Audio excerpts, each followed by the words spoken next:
பாட்டி தூங்கினோன்னா திருட்டுத்தனமாக போய் விளையாட போனேன். அன்றைக்கி தான் எனக்கு கால் ஃபஸ்ட் டைம் அடிபட்டுச்சு. அதே மாதிரி அவங்க வீட்டுக்கு வந்து நான் சொன்னேன் கேட்டியான்னு சொல்லி என்னை வான் பண்ணாங்க. நான் ஒரு தடவை 2 தடவை சொல்லுவேன், கூலாக சொல்லுவேன். அதை ஒபே பண்ணாமல் கண்டினியூஸாக தொடர்ச்சியாக தப்பு பண்ணால் மட்டும் கொஞ்சம் கோவம் வரும். மற்றபடி அந்த தப்பு செய்கிறப்போ இந்த கிரவுண்டில் சொல்கிறத சரி. கண்டிப்பாக அந்த பழனி ஃபைனல்ஸ் மேட்ச் பார்த்து அது எமோஷனல் மூமெண்ட்டாக இருந்துச்சு. நீங்கள் அப்படியே பார்த்துட்டு இருந்தீங்க.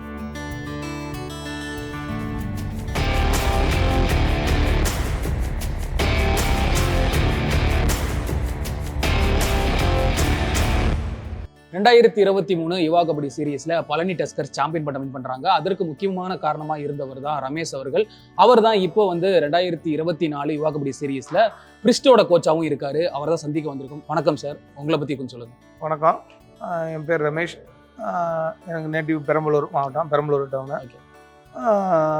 அம்மா அப்பா வந்து டெலிகிராஃப் ஆஃபீஸராக இருந்தார், ஆக்சிடெண்ட்டில் இறந்துட்டாங்க.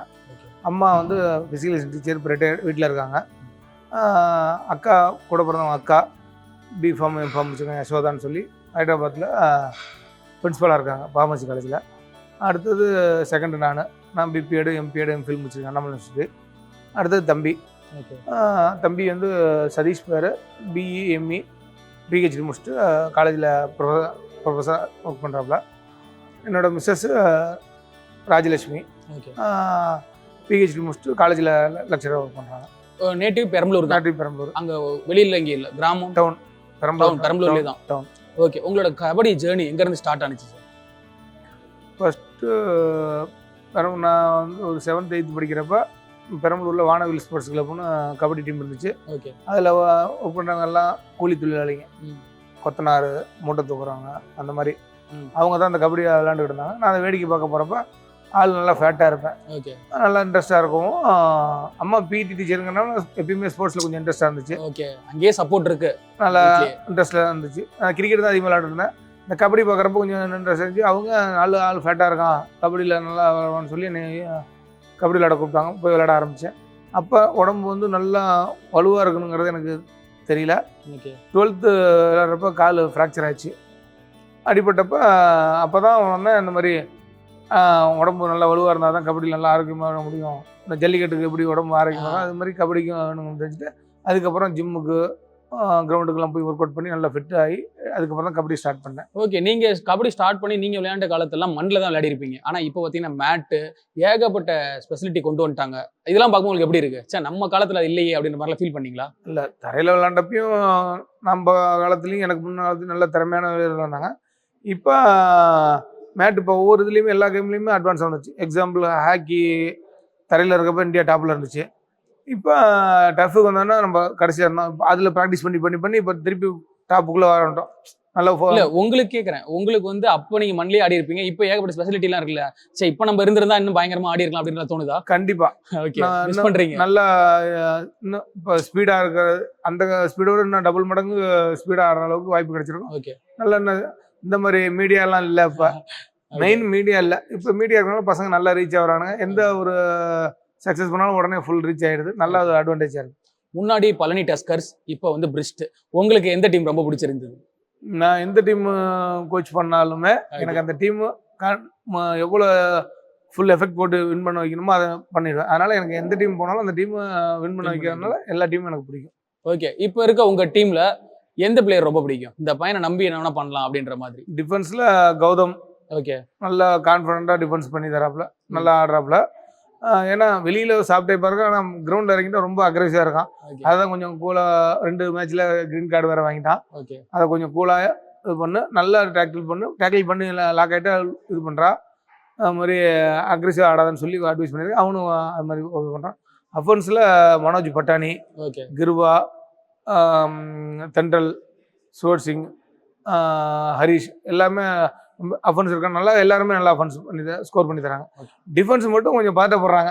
ஓகே, நம்ம லீடு இருந்தாங்க லாஸ்ட் 5 minutesல அவங்க ஆப்போனன்ட் டீமு சிங்கிள் மேன் 2 பேர் வாசல் போகிற டைமில் கொஞ்சம் பதட்டப்பட்டு பாயிண்ட் லூஸ் பண்ணுறாங்க.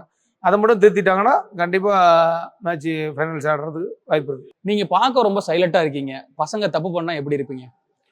நான் ஒரு தடவை 2 தடவை சொல்லுவேன், ஓகே கூலாக சொல்லுவேன். அதை ஒபே பண்ணாமல் கண்டினியூஸாக தொடர்ச்சியாக தப்பு பண்ணால் மட்டும் கொஞ்சம் கோவம் வரும். மற்றபடி அந்த தப்பு செய்கிறப்ப இந்த கிரவுண்டில் சொல்கிறதோட சரி, வெளியே வந்தால் என்ன இவ்வளோ ஒன்று எக்ஸ்பிளைன் பண்ணி நீ திருப்பி திருப்பி தப்பு பண்ணுறியான்னு சொல்லி ஆன் பண்ணுவேன். மற்றபடிலாம் தட்டி கொடுத்து அந்த பசங்களை என்கரேஜ் பண்ணுவேன். இப்போ தமிழ்நாட்டில் நிறைய கிளப்ஸ் இருக்கு, அகாடமி நிறைய இருந்துகிட்டு இருக்கு. ஆனாலும் இந்த யுவா கபடி சீரீஸ்ல 16 டீமுக்கு மட்டும் தான் வாய்ப்பு கொடுத்துருக்காங்க. இன்னமும் ஏதாவது ஒரு டீம், அதாவது வெளியில இருக்க டீம், வாய்ப்பு கொடுக்காத ஒரு டீமுக்கு இந்த டீம் கொண்டு வந்திருக்கலாம் அப்படின்னா எந்த டீம் சொல்லுவீங்க? புதுக்கோட்டையில் ஆர்ஆர் ட்ரேடர்ஸ்னு ஒரு டீம் நல்லா ஓப்பன் மேட்ச் எல்லாமே ஓரளவு நல்லா ஆடுறாங்க. ஓகே, அந்த டீமுக்கு ஒரு வாய்ப்பு கொடுத்துருக்கலாம். நீங்க ஸ்டார்டிங்ல கபடி விளையாட ஆரம்பிச்சீங்க இல்லையா, உங்களோட ஜேர்னி ஸ்டார்ட் ஆகும்போது அப்பெல்லாம் வீட்டில் எப்படி ஒத்துக்கிட்டாங்க? எங்க பாட்டி அம்மா அடிப்படும், உடம்பு அடிப்படும், கை கால் அடிப்படும், எல்லாம் போகாதுன்னு தான் நிறைய பேர் சொல்லுவாங்க. கபடினாலே அப்படிதான். கண்டிப்பா அது இப்போ நீங்க சொன்னது 100க்கு 100 உண்மை. எங்க அம்மா பாட்டி வந்து என்ன பண்றாங்க, இந்த மாதிரி கபடி விளையாட போனா அடிப்படும், போகாதுன்னு ரொம்ப கம்பல் பண்ணாங்க. நான் அதையும் போய் விளையாண்டுக்கிட்டு இருந்தேன். அது போகிறது தெரிஞ்சு ரொம்ப வான் பண்ணாங்க. ஒரு நாள் நைட்டு கிளம்புறப்ப போகக்கூடாது, ரொம்ப கம்பல் பண்ணி படுக்க வச்சாங்க. பாட்டி தூங்கினோன்னா திருட்டுத்தனமாக போய் விளையாட போனேன். அன்னைக்கு தான் எனக்கு கால் ஃபஸ்ட் டைம் அடிபட்டுச்சு. அதே மாதிரி அவங்க வீட்டுக்கு வந்து நான் சொன்னேன் கேட்டியான்னு சொல்லி என்னை வான் பண்ணாங்க. ஆனால் அடிபட்டதுக்கு அப்புறம் தான் ஃபிட்னஸ் நல்லா ஃபிசிக்கல் எல்லாம் உடம்பு கட்டுக்கோப்பாக இருந்தால் தான் நல்லா விளையாட முடியும்னு தெரிஞ்சுட்டு அதுக்கப்புறம் நான் ட்ரெயின் பண்ணி நல்லா ஆரம்பிச்சேன். ஓகே, நீங்கள் கோச்சாக இருந்து மறக்க முடியாத அளவுக்கு ஒரு மேட்ச்னா இதுதான், இந்த மேட்ச் மறக்க முடியாது, பசங்க நான் சொன்னேன் அதே மாதிரி செஞ்சாங்க அப்படின்னா எந்த மேட்ச் சொல்லுவீங்க? கண்டிப்பாக அந்த பழனி ஃபைனல்ஸ் மேட்ச். அதை பார்த்து அது எமோஷனல் மூமெண்ட்டாக இருந்துச்சு, நீங்கள் அப்படியே பார்த்துட்டு இருந்தீங்க. சொல்லுங்க, அதை சொல்லுங்க. அந்த ஹரியானா டீமுக்கிட்ட முத்துல் மரன் அந்த டீம் பேர், கிட்டத்தட்ட லீக்ல ஆடினோம், லீக்ல வின் பண்ணோம். அடுத்த செகண்ட் லீக்லையும் ஆடினோம், வின் பண்ணோம். ஃப்ரீ குவார்டர் ஆடினோம் அவங்கள்ட்ட, அதையும் வின் பண்ணோம். செமி ஃபைனல்ஸு கொஞ்சம் டஃப்பாக இருந்துச்சு, வின் பண்ணிட்டோம். ஃபைனல்ஸு ஃபுல் டஃப்பாக இருந்துச்சு. அதை அவங்க லீடு போகிற மாதிரி மேட்ச் வின் பண்ணும்போது திருப்பி நாங்கள் கொண்டு வரோம், திருப்பி இப்படி வந்து ஈச் ஆச்சு. எக்ஸ்ட்ரா டைம்லேயும் ஈச் ஆயிடுச்சு. அப்புறம் டை பிரேக்கரில் வின் பண்ணோம். அது வந்து மறக்க முடியாத மேட்ச் அது. ஓகே, இப்போ நிறைய பிளேயர்ஸ் யங்ஸ்டர் சிறப்பாக ஆடிட்டு இருக்காங்க யுவா கபடி சீரீஸில். உங்களுக்கு வேற டீமில் பிடிச்ச பிளேயர் யார்? கேசவன் சொல்லி சாமி பிரதர்ஸில் பையன் நல்லா அவுட்ஸ்டாண்டிங்காக ஆடுறான். ஓகே, நல்லா பண்ணுறான். வேல்ஸ் யூனிவர்சிட்டியில் சதீஷ் நல்லா, அல்லூர் சதீஷ். இந்த யுவா கபடி சீரீஸில் டஃபஸ்ட் டீமாக எதை சொல்லுவீங்க? இந்த டீம் பயங்கரமாக ஆடிக்கிட்டு இருக்காங்க அப்படின்னா எந்த டீம் சொல்லுவீங்க? கற்பகம் யூனிவர்சிட்டி ஒன்று, வேல்ஸ் யூனிவர்சிட்டி ஒன்று பயங்கரமாக ஆடுறாங்க, ரெண்டு நல்லா ஆடுறாங்க, டஃப் கொடுக்குறாங்க. அதுக்கிட்ட இப்போ எங்களுக்கு இப்போ 2 டேஸில் மேட்ச் இருக்குது. அந்த மேட்ச் 2 நாங்கள் வின் பண்ணோம். நாங்கள் ஃபைனல்ஸ் போகிறதுக்கு 100% வாய்ப்பு இருக்குது. இப்போ வந்து யுவா கபடி சீரீஸில் நீங்கள் பயங்கரமாக ஆடிக்கிட்டு இருக்கீங்க இல்லையா, அசோசியேஷன் சைடில் இருந்து உங்களுக்கு எப்படி சப்போர்ட்லாம் இருக்குது? நிறைய 100% நல்ல சப்போர்ட் இருக்குது. இப்போ அந்த யுவா டீமை வந்து நம்ம இந்த மாதிரி தமிழ்நாடு கிளப் டீமுக்கு மேட்ச் வச்சு நம்ம பசங்களை நல்லா என்கரேஜ் பண்ணுறதுக்கான வாய்ப்பை அவங்க தான் ஏற்படுத்தி கொடுத்தாங்க. அதே மாதிரி நல்ல கிளப்பு என்ன யூனிவர்சிட்டி டீம் எது, டிஸ்ட்ரிக்ட் டீம் எதுன்னு செலக்ட் பண்ணி நல்ல பிளேயர்ஸாக செலக்ட் பண்ணி கொடுக்கறதுக்கு தலைவர் சோலைராஜா, செக்ரட்டரி சபியுல்லா சார் எல்லாமே சப்போர்ட் பண்ணுறாங்க. நல்லா போயிட்டுருக்கு. இது மாதிரி நெக்ஸ்ட் டைம் ஒரு வாய்ப்பு கிடைக்க பசங்க நிறைய வெளியே கொண்டு போகிறதுக்கு நல்ல வாய்ப்பு கிடைக்கும். ஓகே, நீங்கள் எப்படியுமே இப்போ கபடிங்கும் போது வீக்கெண்ட்லாம் இருக்கவே முடியாது வீட்டில். ஃப்ரைடே போனீங்கன்னா அவ்வளோதான், திரும்ப மண்டே தான் வருவீங்க. அதே மாதிரி எங்கே ஒரு டோர்னமெண்ட் போனாலுமே ஒரு 10லேருந்து 20 நாள் ஆயிரும். வீட்டிலலாம் எப்படி சமாளிக்கிறீங்க? ஸ்டார்டிங்கில் பாட்டி மட்டும் தான் தடுத்தாங்க. அம்மா ஃபுல் சப்போர்ட் பண்ணாங்க கபடிக்கு. இதை நான் இன்ட்ரெஸ்ட்டாக போகிறது வந்து ஃப்ரீ பண்ணிட்டாங்க. அம்மா சப்போர்ட் இருந்தால் நல்லா ஃப்ரீயாக விளையாட முடிஞ்சு, வெளியே முடிஞ்சு. அது மேரேஜ் ஆனதுக்கப்புறம் இன்னும் டபுள் சப்போர்ட்டாக கிடச்சிது. ஒய்ஃபு மேட்ச் போனால் எந்த ஒரு டிஸ்டர்பன் பண்ணாமல் ஃபேமிலியை பார்த்துக்குவாருனா நான் ஃப்ரீயாக மேட்சை வின் பண்ணிட்டு அது போதும் அப்படிங்கிறாங்க. அதே மாதிரி மேட்ச்னா என் பிள்ளைங்களும் மேட்ச் பார்த்துட்டு இப்போ நல்லா கோச் பண்ணி நல்லா விளாண்டுச்சு டேச்சுன்னு. என் பையன் பொண்ணு மோகன பிரியான்னு 10th முடிச்சுட்டு இப்போ 11th போகிறான். பையன் 7th முடிச்சு 8th போகிறான் ஹரிஷ்னு. அவங்களும் நல்லா ஸ்போர்ட்ஸில் இன்ட்ரெஸ்ட் இருக்காங்க. அவங்களே சூஸ் பண்ணி அவங்களுக்கு எந்த கேம் பிடிக்குமோ அவங்களை சூஸ் பண்ணு சொல்லியிருக்கேன். ஃபேமிலியில் ஃபுல் சப்போர்ட்டு. அதே மாதிரி என்னோடய சிஸ்டர் யசோதா ஃபேமிலிக்கு நல்லா ஃபுல் சப்போர்ட் பண்ணுறாங்க. அதனால் என்னால் ஃப்ரீயாக ஸ்போர்ட்ஸில் ரன் பண்ண முடியுது. ஓகே, பழனி டஸ்கர்ஸை வின் பண்ண வச்ச மாதிரியே பிரிஸ்டியும் வின் பண்ண வைப்பீங்க அப்படிங்கிறத நம்புகிறோம். வாழ்த்துக்கள். கண்டிப்பாக.